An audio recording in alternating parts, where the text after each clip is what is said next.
ಅವತ್ತೇ ಬಿಡುಗಡೆ ಆದ್ರು. ಬಟ್ ಅಲ್ಲಿ ಸಾಕ್ಷಿ ಇದ್ರು ಸಾಕ್ಷಿ ಪ್ರೂವ್ ಮಾಡಕ್ಕಾಗಿಲ್ಲ ಅಲ್ಲ ಅಂತ ಒಂದು ಎಲ್ಲ ಡೈವರ್ಜೆಂಟ್ ಒಪಿನಿಯನ್ಸ್ ಬರ್ತಾ ಇತ್ತು ಬೇರೆ ಬೇರೆ ಕೋರ್ಟ್ ಅಲ್ಲಿ.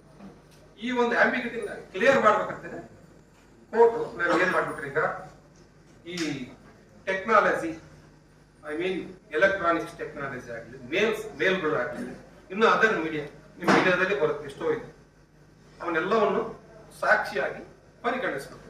ಸಬ್ಜೆಕ್ಟ್ ಸಮ್ ಕಂಪ್ಲೇಂಟ್ಸ್ ಅಂದ್ರೆ ಏನಿರಲ್ಲ. ಸಪೋಸ್ ನೀವೇ ಪತ್ರಕರ್ತರು ಯಾವುದೋ ಒಂದು ಘಟನೆಗೆ ಹೋಗಿರ್ತೀರಿ, ಜಯಲಲಿತಾ ಕೇಸಲ್ಲಿ ನಮ್ಗೆಲ್ಲ ಗೊತ್ತಿದೆ, ಪತ್ರಕರ್ತರಿಂದ ನಾವು ಹೇಳೋ ಅವಶ್ಯಕತೆ ಇಲ್ಲ. ಬಟ್ ಆದ್ರೂ ಒಂದು ಸೂಕ್ಷ್ಮ ಹೇಳ್ತೇನೆ, ಕನ್ವಿಕ್ಷನ್ ಕೊಡ್ತವ್ರು ಸ್ಪೆಷಲ್ ಕೋರ್ಟ್.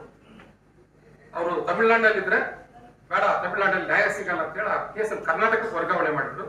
ಕರ್ನಾಟಕದಲ್ಲಿ ಅವ್ರಿಗೆ ಶಿಕ್ಷೆ ಆಯ್ತು. ಕರ್ನಾಟಕ ಶಿಕ್ಷೆ ಆದ್ಮೇಲೆ ಕರ್ನಾಟಕ ಹೈಕೋರ್ಟ್ಗೆ ಅಪೀಲ್ ಬಂತು. ಅವಾಗ ಆ ಕರ್ನಾಟಕದ ಹೈಕೋರ್ಟ್ನಾಗಿದ್ದು ಕುಮಾರಸ್ವಾಮಿ ಅಂತ ಅವ್ರು ಜಡ್ಜ್ ಇದ್ರು. ಅವರನ್ನು ಹಿಂದೆ ಬಳ್ಳಾರಿಯಲ್ಲಿ 3 ವರ್ಷ ಸರ್ವಿಸ್ ಮಾಡಿ ಹೋಗಿದ್ರು. Kumaraswamy district judge ಅವರಿದ್ರು.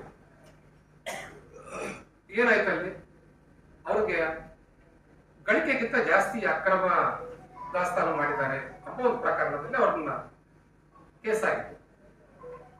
ಅವತ್ತು wrong calculation with deliberate not deliberate ಒಟ್ಟು ಅವತ್ತೇನಾಯ್ತು, ಇಲ್ಲ ಆಸ್ತಿ ಅಪ್ರಾಪ್ರಿಯೇಟ್ ಇನ್ಕಮ್ ಅಂತ ಅಲ್ಲಿ ಹೈಕೋರ್ಟ್ ಅಲ್ಲಿ ವರ್ಡಿಕ್ಟ್ ಬಂತು.